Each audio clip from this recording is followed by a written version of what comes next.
कोल्हापूरचा जो डाग आहे आमदारांचं लक्ष नाही आहे. करवीर नगरीमध्ये जे पेरलं जातं ते महाराष्ट्रभर आमदार निवडताना मात्र त्याचं शिक्षण किती झालंय, त्याची पात्रता आहे की नाही, सगळ्या पिढ्या बसून खायला लागल्या. कशाच्या बाबतीत अत्यंत मागे राहिलेला आहे. जेमतेम परिस्थिती आहे. आता काय सांगता येत नाही. परत काँग्रेस सरकार यावं. महायुतीच्या बाजूने जरा दिसते. तर हवा कोणाची कोल्हापूर जिल्ह्यात? पण साहेब विकासच काय झालेला नाही सध्या. महाविकास आघाडीचं सरकार करेल का महायुती करेल? काँग्रेसचे येणार हवा सध्या दोन्ही पण पक्षाचे चालू आहे. खड्डेपूर म्हणू लागलेले आहेत. नोरा कुस्ती कशी? त्यांना का फुकटची सवय लावायला लागली? आणि ह्याची सत्ता आणणं आपल्याला लय गरजेचं आहे. फायदा महायुतीला होण्याची शक्यता आहे. दुर्दैव आहे देशाचं की आपण सुशिक्षित आमदार निवडत नाही. आखाडा गाजणार आहे एवढं नाही. गाजणार आहे 100%. जनतेला ही राजकारण करणारी माणसं पळवत आहेत.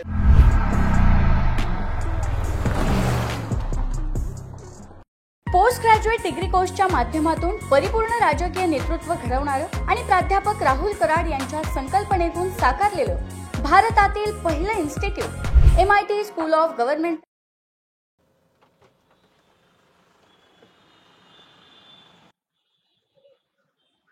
नमस्कार, मी Deepak Darade, for the people news मध्ये आपलं सर्वांचं स्वागत आहे. मंडळी, MIT स्कूल ऑफ गव्हर्नमेंट प्रस्तुत आमदार कसा असावा हा जो आपला महाराष्ट्र दौरा आहे तो कोल्हापूरमध्ये आलेला आहे. कोल्हापूर शहरामध्ये आपण आहोत. दसरा चौक आहे माझ्या मागे, तुम्ही बघत असाल राजर्षी शाहू महाराज यांचा पुतळा आहे.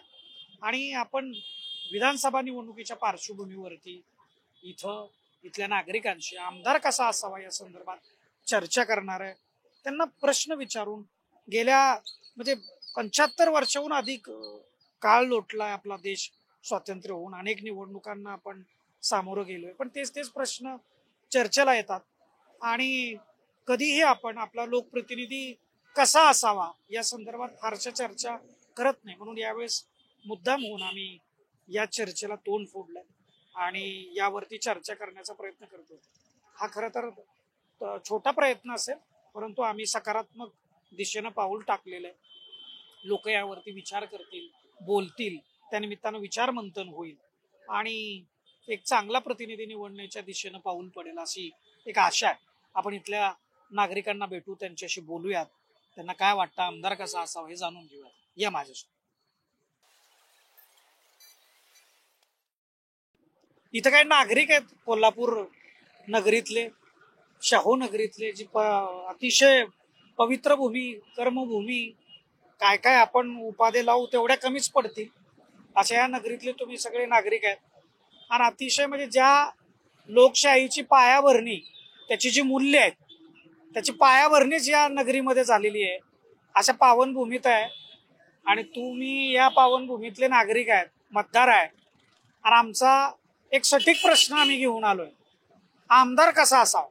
लोक फार विचारत नाहीत, कारण आमदार कोण होईल याच्यावर चर्चा चालल्या, तो कसा असावा याची चर्चा होत नाही. थोडंसं विश्लेषण तुम्हाला सांगतो हा विषय समजावा म्हणून. देश स्वतंत्र होऊन 75 वर्ष झालेली आहे. संविधानानं खरी ताकद मतदाराला दिली आहे, पण मतदाराला त्याची ताकदच माहित नाही. तो विवळतोय, माझ्याकडे हे काम नाही झालं, माझ्याकडे ते नाही झालं, माझ्या शिक्षणाचा खर्च पोरांचा परवडत नाही, आरोग्याचे उपचार मिळत नाहीत. पण तो नेमकं जिथं अधिकार गाजवायचा आहे, कर्तव्य बजवायचं आहे, तिथं मात्र त्याचा लोकप्रतिनिधी निवडताना मात्र गफलत करतोय.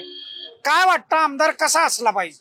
सर्वप्रथम फॉर द पीपल न्यूज चॅनेलचं कोल्हापूरच्या शाहू नगरीत सहर्ष स्वागत. तुमचा अत्यंत जिव्हाळ्याचा आणि अत्यंत महत्वाचा प्रश्न आहे, आमदार कसा असावा. तर माझ्या मते आमदार हा कोणत्याही जाती धर्मावर राजकारण न करणारा, लोकांच्या विकासावर आणि कल्याणासाठी काम करणारा असावा.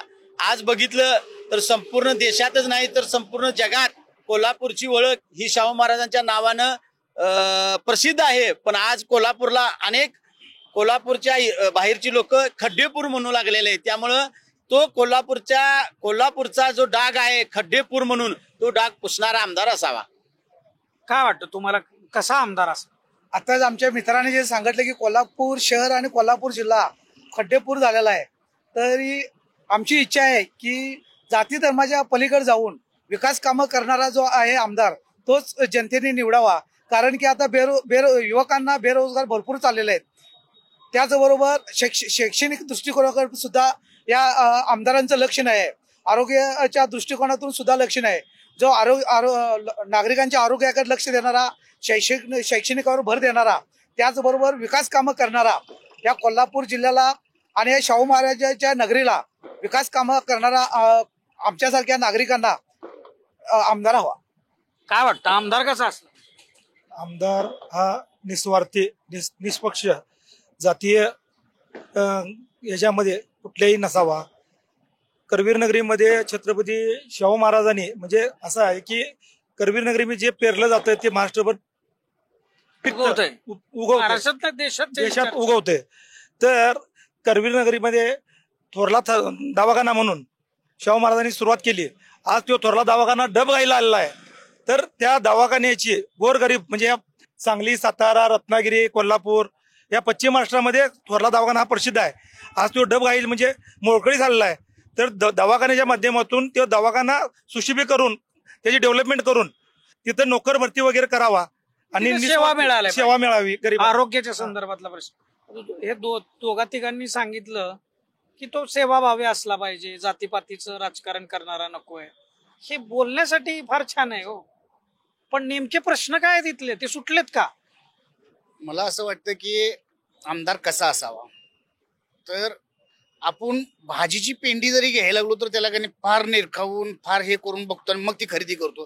पण आमदार निवडताना मात्र त्याचं शिक्षण किती झालंय, त्याची पात्रता आहे की नाही, तो काम करू शकतो का नाही, हे मात्र आपण अजूनही ठरवू शकत नाही. त्यामुळं आमदार निवडताना आपल्याला 5 वर्षातनं एकदा मिळणारा जो अधिकार आहे त्या अधिकाराचा वापर आपण कशा पद्धतीने करावा. तर माझं एक उदाहरण सांगेन की आमच्या कोल्हापूरला मंत्रीपद मिळालं खानविलकर साहेबांच्या माध्यमातून. तर त्या मंत्रिपदाच्या काळामध्ये जशा पद्धतीने त्यांनी काम केलं तसा हिता आमदार असावा. तशा पद्धतीचं काम ह्या कोल्हापूरमध्ये घडावं. आता सध्याच्या या राजकारणामध्ये जातीपातीचं चाललेलं आहे सगळं. आणि मला असं वाटतं की आता काही 1500 रुपये देतो म्हणते, काही 2100 म्हणते, काही 3000 रुपये देतो म्हणते. त्यानं लोकांचा म्हणजे गरिबी संपणार आहे की लोक भिकल लागणार आहेत का लोकांना फुकट खायची सवय लागणार आहे. ह्या काही गोष्टी आहेत ना, ह्या सगळ्या पक्षांनी विचार केला पाहिजे. आणि त्याच्यापेक्षा जास्त की लोकांनी की ह्या 1500-3000 मध्ये आमचं चालणार आहे का आयुष्यभर, आणि आम्ही असंच राहणार आहोत का, आमच्या मुलाबाळांना व्यसनाधीन असंच करायचं आहे का, आम्हाला इथं बसून खायचं आहे का, काही विचार आम्ही सुज्ञ नागरिक म्हणून केलं पाहिजे. फार महत्वाचा विचार तुम्ही मांडलाय. आता लाडक्या बहिणीची फार चर्चा आहे. घर बसल्या 1500 रुपये येत आहेत आणि त्याचं कौतुकही काय लोकांना आहे. पण हे कौतुक म्हणजे असं फुकट पैसे येऊन जर आपले सगळ्या पिढ्या बसून खायला लागल्या सगळ्या, आणि त्या जर कामालाच नाही यायला लागल्या, म्हणजे असं विनोदानं म्हणतायत का खरी वस्तुस्थिती? मी अशा अनेक लोकांना विचारलं, ते म्हणतात विनोद नाहीये, खरंच महिला मिळत नाहीत, लोक मिळत नाहीयेत. लोकांना आता घर बसल्या पैसे येतात तर आमच्या रानात कोण काम करणार, शेतात कोण काम करणार? काय वस्तुस्थिती, कसं बघता तुम्ही ह्याच्याकडे? आताचे दादा बोलले त्यात किती तथ्य वाटतं? आता सुरुवातीला 1500 रुपये त्यांनी महिलांना द्यायचं महिलांना ठरवले.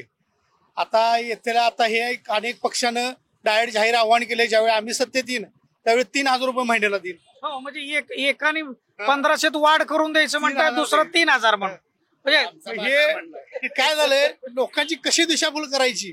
आज 1500 मध्ये भागायचं, आता उद्या अपेक्षा वाढली 3000 म्हणले की माणूस चलबिचल होते. 3000 मिळणार म्हणल्यावर ह्याची सत्ता आणणं आपल्याला लय गरजेचं आहे. मला काय वाटतंय ते 1500, 3000 वगैरे हे सगळे आकडे ठीक आहे, पण कुणीच म्हणा ना शिक्षण मोफत देतो, आरोग्य सेवा मोफत देतो. हे नुसतं काय बोलण्यापुरतं झालं हो. आमदारकी आली की 5 वर्ष काय आमदारानं फक्त तोंड दाखवायचं, 1-2 महिने, नंतर एकदा आश्वासनं दिली की शिक्षण कुठलं आणि कुठल्या आरोग्य सेवा काय नसते, सगळं जिथल्या तिथं पडते.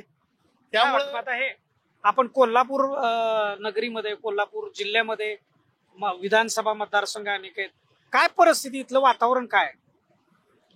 काय परिस्थिती आता म्हणजे एकदम जेमतेम परिस्थिती आहे. आता काय सांगता येत नाही. असं काय सांगता येत ना, फाईट होईल 100%. तुम्हाला काय वाटतं, काय वातावरण काय कोल्हापूर शहर असेल, ग्रामीण भाग असेल, जिल्ह्यात परिस्थिती काय?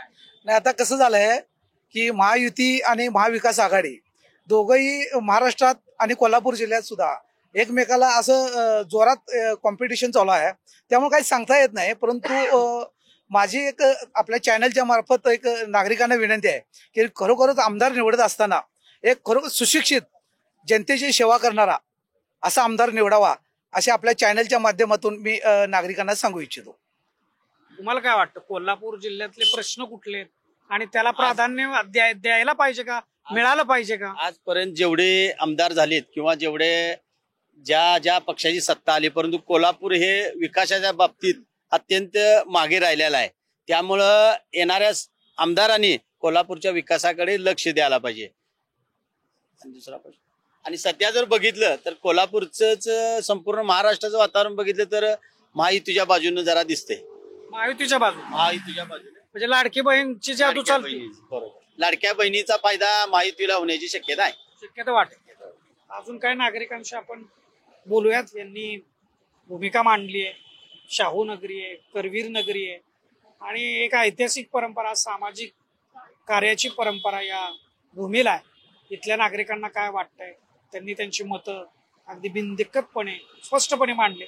आणखी काय नागरिकांशी आपण बोलू. इथं आता निवडणूक होते महाराष्ट्रामध्ये, विधिमंडळाची, विधानसभेची निवडणूक आहे. 20 तारखेला मतदान करायचं, पण आपण कधीच आपला आमदार कसा असावा म्हणून विचार करत नाही. मतदान करतो, वेगळ्या चर्चा होतात, पण गेली 75 वर्ष आपण झालं स्वातंत्र्य होऊन आता, नाही का, तेच तेच प्रश्न आहेत. पण आपल्याला अडचण आली की आपल्याला वाटतं अरे आपल्या आमदारानं, आपल्या लोकप्रतिनिधीनं हे केलं नाही, ते केलं नाही. पण त्यावेळेस विवळून काय उपाय नसतो. कारण ज्यावेळेस गरज आहे चांगला प्रतिनिधी निवडायची, त्यावेळेस आपण कधीच विचार करत नाही. काय वाटतं आपला आमदार कसा असला पाहिजे? आमदार म्हणजे प्रत्येकाच्या सुखादुखाला काय समजलं किंवा म्हणा सगळ्यांच्या नागरिकांच्या काळजी घेणारा पाहिजे. रस्ते म्हणा किंवा लोकांच्या समस्या काय आहेत त्या जाणून घेतल्या पाहिजे. घरोघरी प्रत्येकांच्या काही जाय मिळत नाही तरी पण त्याने जाणे गरजेचं आहे. कारण लोकांच्या समस्या भरपूर आहेत. कामं नाही, रोजगार नाही, रस्ते बरोबर नाही. 2-4 गोष्टी तुमच्या बोलण्यातून येत आहेत. म्हणजे रोजगार, शिक्षण, नाही का, हाताला काम नाही म्हणजे व्यवसायाचा विषय आला, शिक्षणाचा विषय. तर आपला जो आमदार आपण निवडून देतो तो राज्याची धोरणं ठरवण्याची जी प्रक्रिया असते विधिमंडळामध्ये, त्याच्यामध्ये अतिशय महत्वाचा रोल प्ले करणारा हा घटक आहे. त्यामुळं या गोष्टी त्यांना माहीत असणं पाहिजे, बरोबर आहे. पण ही धोरणं ठरवताना असं होतं का आपल्या आमदार? कसं होतं, आता 10 वर्षाच्या मागे जर बघितलं तर काँग्रेस सत्ता होती तेव्हा म्हणजे बरं होतं, मी एवढं काय वाटत नव्हतं. आता महागाई एवढी वाढली आहे की परत काँग्रेस सरकार यावं अशी आमची इच्छा आहे. असं वाटतंय? काँग्रेस सरकार काय प्रश्न आहेत नेमके? आता तुम्ही बघितलं सामान्य लोकांची तर महागाई भरपूर वाढलेली आहे. तेल आता इन्कम पण वाढलाय की लोकांचा? पुरवठा इन झालाय ना. आधीचे पैसे शिल्लक राहत होते, आता शिल्लक राहीन झाले. जेवढी महागाई वाढली तेवढा इन्कम नाही वाढलेला.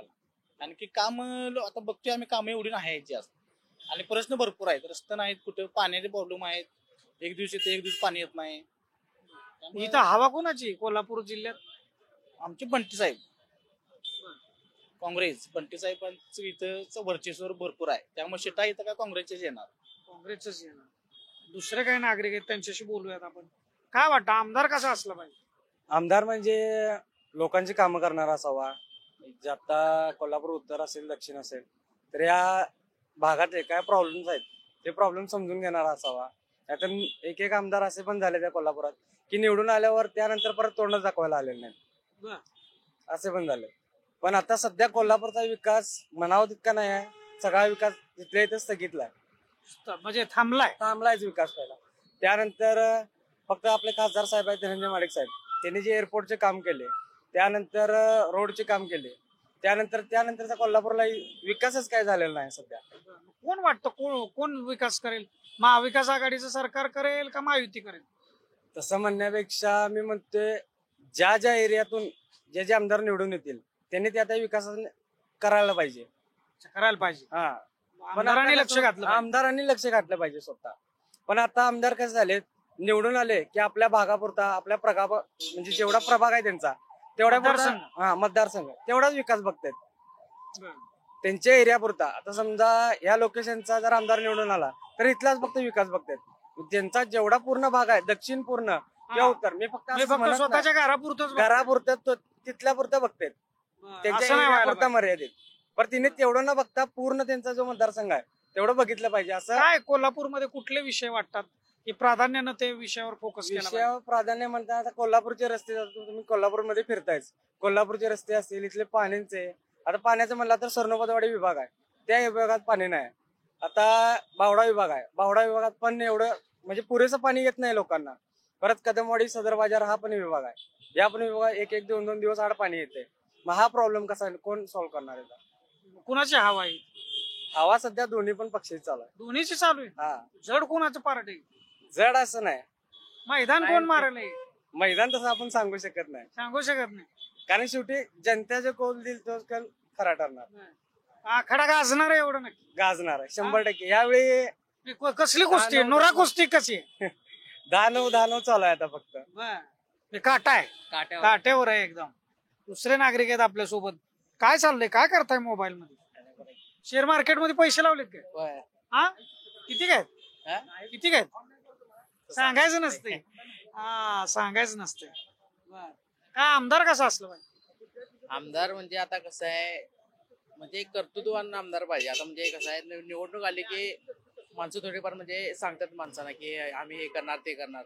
त्यांच्या म्हणजे त्या शब्दाला ती जाणली पाहिजे नंतर. म्हणजे आता माहिती सरकारनं कसं केलंय, लाडकी बहीण योजना काढून 1500 रुपये त्यांच्या खात्यावर टाकतो बोलले. म्हणजे टाकतेच पण आता सध्या चालू पण आहे, तुम्ही बघताय.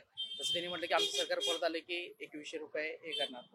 तसं ते आता जसं शब्द देतात तसे त्यांची ते म्हणजे पुनरावृत्ती करायला पाहिजे. असं तेच सरकारने, असं जो सरकार फुकट पैसे वाटले पाहिजे. फुकट पैसे असं म्हणत नाही, तसेच त्यांनी आहे जे की शब्द दिलेत ते पाळायला नाही पाहिजे. नाही, शब्द म्हणजे आता महाविकास आघाडीमध्ये आम्ही 3000 देऊ. नाही तसं नाही म्हणत, ते कुठले ते लोक काम करतील काय वाटतंय? म्हणजे जनतेशी जे तुम्ही वाद करताय ते तुम्ही पूर्ण करायला पाहिजे. ते कोणतेही सरकार येऊ दे. वाद बरोबर आहे तुमचं म्हणणं, मला पटलंय ते. पण ते वादे हे नाहीत करत हो की तुम्हाला शिक्षण मोफत देऊ, तुम्हाला आरोग्य उपचार मोफत प्रत्येकाची देऊ. विचारधारणा वेगळी आहे. आता ते जनतेला म्हणजे हे व्हायला पाहिजे. काय आता केलं पाहिजे? पण असं मोफत दिलं पाहिजे, मोफत काही असं योजना नाही, राबवल्या म्हणजे पाहिजे, योजना असं हाताला करायला काम दिलं पाहिजे. काय केलं पाहिजे? हा, युवकांना संधी द्यायला पाहिजे, कामाधंदे. हे फुकट पैसे का युवकांना? फुकट नाही, असं म्हणजे त्यांना नोकरीची संधी उपलब्ध करून द्यायला पाहिजे पहिली गोष्ट. आणि जे गोरगरीब लोक आहेत म्हणजे असं सिटी लेवलला नाहीत, म्हणजे ते खेडेगावातले आहेत, मग त्यांच्यासाठी शिक्षणाच्या नवीन नवीन योजना काढल्या पाहिजे. म्हणजे आता कशी शिष्यवृत्तीची योजना आहे, ती वेगवेगळ्या योजना कुठल्याही असू दे. म्हणजे शिक्षण मोफत, एका ठिकाणी शिक्षण मोफत आहे, एका ठिकाणी आता तुम्ही बघितलं आहे तसं. म्हणजे मग आता तर तुम्ही तो वेगळं सांगताय, चढाओढ लागली. कोण मोफत पैसे जास्त देतो? तसं मी काय सांगू शकत नाही. नाही, पण हे पटतंय का तुम्हाला? नाही म्हणजे स्वतःच्या फायद्यासाठी असं कोणी काय म्हणजे शब्द देऊ नये. म्हणजे असं आता मी तुम्हाला एक बोललो की साहेब मी असं असं करणार, पण नंतर माझी वेळ आली तेव्हा करायची, तेव्हा मी मुकरलो की साहेब माझ्याकडनं होत नाही. मग ते शब्द देऊन फायदा नाही होतो साहेब. हे मला पण असं द्यावं का? तसं अशा नाही. मुद्द्यांवर जर निवडणूक झाली, माणसांना- 75 वर्षानंतर आपण फुकट पैसे देण्याच्या योजना सुरू केल्यात, आवडतंय का? पैसेच असं म्हणत नाही, माणसाची जी गरज आहे ती गरज माणसांची तिने पूर्ण केली पाहिजे. आता जिथं शिक्षणाची हा, गरज मग आहे तेच मुद्दा तोच आहे. तुम्हाला माझा प्रश्न समजलाय का? हो साहेब, बरोबर आहे की. मग ते माझं पटतंय का? म्हणजे माझं म्हणून नाही, नाही, तसं नाही, असं मुद्दा आहे. म्हणून पटतोय का? मुद्दा म्हणून तुमचं मला सगळं पडते, पण माझा बोलण्याचा उद्देश काय आहे, जिथे ज्या वस्तूची म्हणजे ज्या गोष्टीची गरज आहे ती पूर्ण झाली पाहिजे. जिथे शिक्षणाची गरज आहे तिथे शिक्षणाची योजना काढून तुम्ही शिक्षण पूर्ण केलं पाहिजे. जिथे युवकांना याची कामधंद्याची गरज आहे तिथे कामधंदा दिलाच पाहिजे. असं नाही म्हणजे हे करायला नको की हा आम्ही निवडून आलो तर आम्ही हे तुम्हाला देऊ. मुद्द्याच बोलताय तुम्ही, म्हणजे तुम्हाला पटलंय. मला फार छान वाटलं की लोकांना, म्हणजे मी हे बऱ्याच लोकांना विचारतोय की फुकट पैसे पाहिजे का शिक्षण पाहिजे, रोजगारासाठी सक्षम होणं पाहिजे. लोक फुकट पैसे नको म्हणतायत. आणि आपले सगळे पक्षांचे अजेंडे बघा, जाहीरनामा सगळ्यांचा जाहीर झालाय. कोण म्हणताय आम्ही अजून वाढवू 600 रुपये, महाविकास आघाडी म्हणली आम्ही 3000 देऊ. स्पर्धा लागलीये, स्पर्धा लागली. मग आणखी काय नागरिक आहेत? काय वाटतं आमदार कसा असला पाहिजे? आमदार हा सुशिक्षित पाहिजे. परत तो निवडतोय का आपण सुशिक्षित आमदार? नाही, ते तर दुर्दैव आहे देशाचं की आपण सुशिक्षित आमदार निवडत नाही. कोणत्याही शिपाई पदाला जर आपण निवडायचं असेल तर त्याला आपण क्रायटेरिया लागतो की त्याला शिक्षण लागतं. पण इलेक्शन एक असा व्यवसाय आहे ज्यामध्ये कोणताही क्रायटेरिया नाही आणि दुसरी गोष्ट, ज्याच्यावर जास्ती गुन्हे, जो जास्त गुंड प्रवृत्तीचा, तो आज आपल्याला विधानसभेत किंवा राज्यसभेत बसलेले दिसतात. हे भारताचं दुर्दैव आहे. हे फेल्युअर जनतेचं पण नाही का? 100%, 1001% फेल्युअर आज जी देशाची अवस्था आहे हे पूर्णपणे देशाचं नाही, कुठल्याही नेत्याचं फेल्युअर नाही आहे. हे संपूर्ण फक्त जनतेचं फेल्युअर आहे. कारण की आपण कोणत्या दृष्टिकोनातून देशाकडे बघतो हे सगळ्यात महत्वाचं आहे. दृष्टिकोन सोडून सगळे बघतात. त्यामुळे आपण माणूस म्हणून कारण म्हणजे काय माहितीये का, तुम्ही फार महत्वाचा विषय इथं उपस्थित केला, त्याबद्दल तुम्हाला खरंच धन्यवाद आहेत. अतिशय महत्वाच्या विषयाला वाचा फोडली तुम्ही, त्याच्यावर मला तुम्हाला विचारायचं आहे. याच्याबद्दल डिबेट होईल, अनेक लोकांना पटेल न पटेल ज्याचा त्याचा विषय, पण विषय महत्वाचा आहे. तुम्ही म्हणाला की सुशिक्षित पाहिजे, शिकलेला पाहिजे.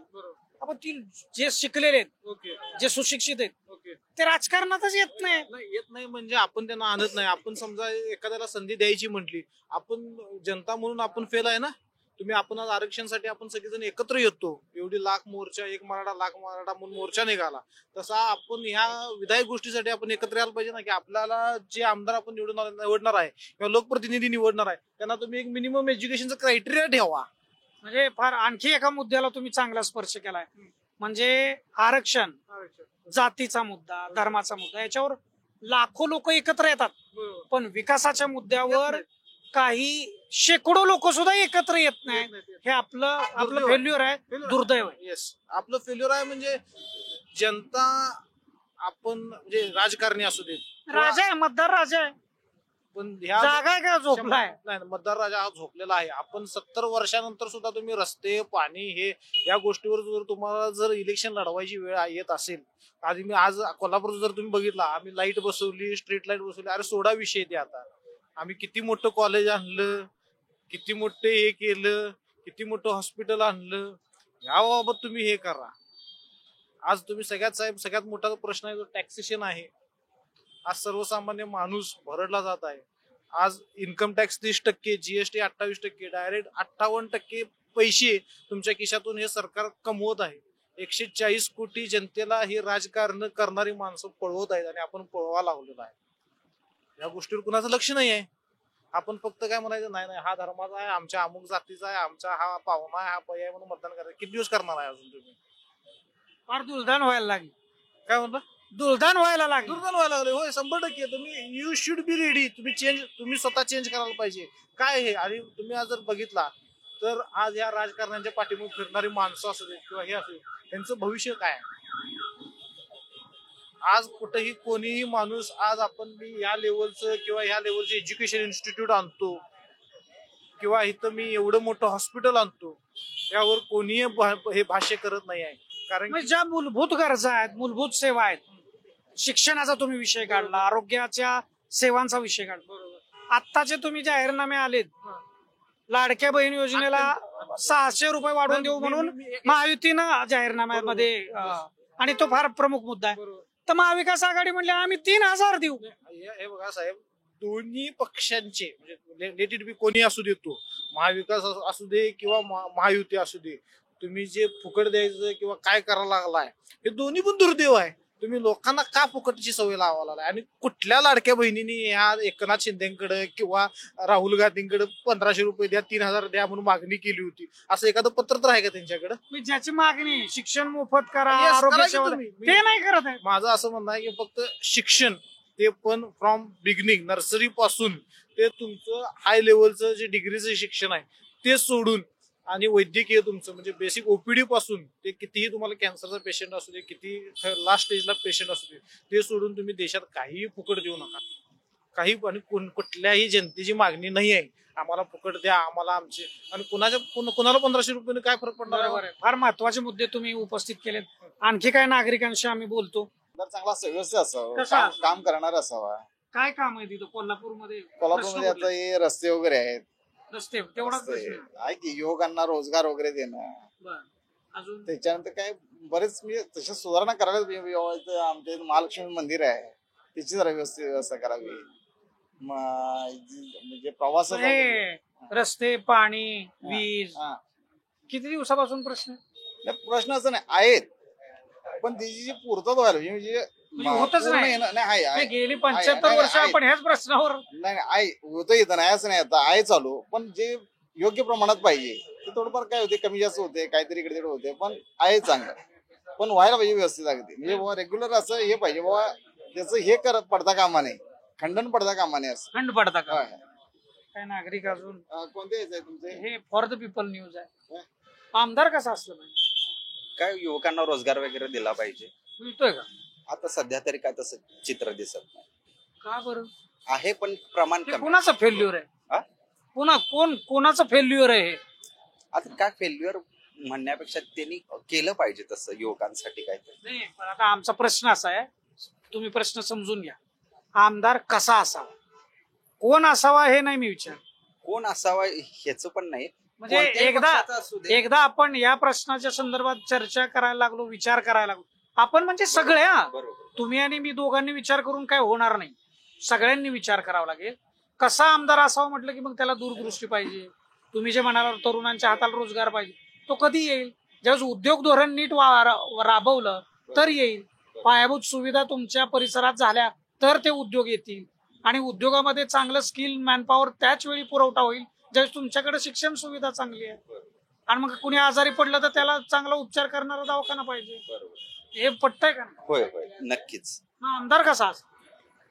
काय सर्व दृष्ट्यातून त्यांनी विकास साधता आला पाहिजे त्यांना. माणसं म्हणजे आता हे फेल्युअर जनतेचं आहे असं वाटत नाही का? आपण विचारच करत नाही. विचार तर प्रत्येक व्यक्ती करतच असतोय, पण त्यांनी पण तसा थोडाफार जरा विचार करून जनतेसाठी. खरंच असा विचार करून लोकप्रतिनिधी निवडतो. त्याचं एज्युकेशन काय, त्याची दूरदृष्टी काय, त्याचं विजन काय हे बघतोय आपण. युवकांच्या मध्ये तर तसं प्रमाण दिसून येतंय, वाढतंय. म्हणजे ही आशा चांगली आहे. युवकांमध्ये तरी तरुण पिढीमध्ये तरी ते तसं दिसून येते. तो सध्या त्या गोष्टीचा सगळा सारासार विचार करतोय. येणाऱ्या निवडणुकीत हे प्रतिबिंब दिसेल असं म्हणायचं का?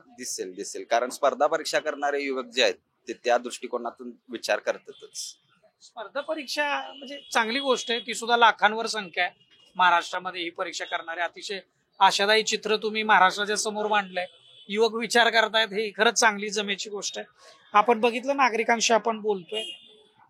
कोल्हापूर म्हणजे ही क्रांतीची भूमी आहे. ही या भूमीची सर आता कुठल्या भूमीला येईल असं विचारलं तर याला दुसरा पर्याय नाही. ही कर्मभूमी आहे, ही देशाला दिशा देणारी भूमी आहे. आणि या भूमीमधले नागरिक काय सुचवतायत हे तुम्ही ऐकले.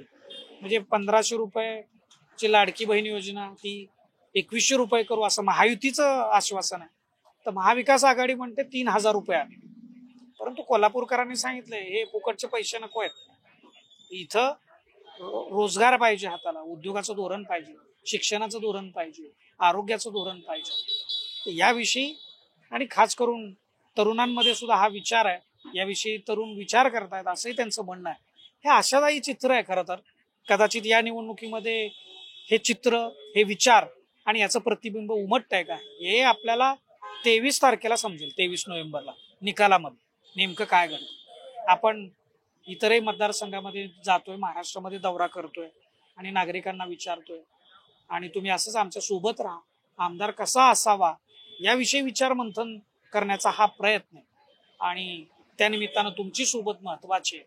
त्यासाठी तुम्ही फॉर द पीपल न्यूज चॅनलला सबस्क्राईब करा, फॉलो करा, लाईक करा. यूट्यूब आणि फेसबुक आणि इंस्टाग्रामवरती तुम्हाला आमचं अकाउंट सापडेल.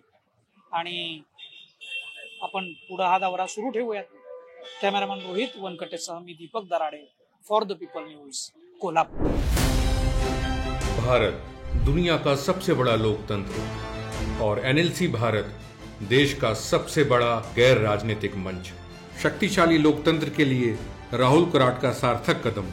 मुंबई में हुआ ऐतिहासिक प्रथम राष्ट्रीय विधायक सम्मेलन.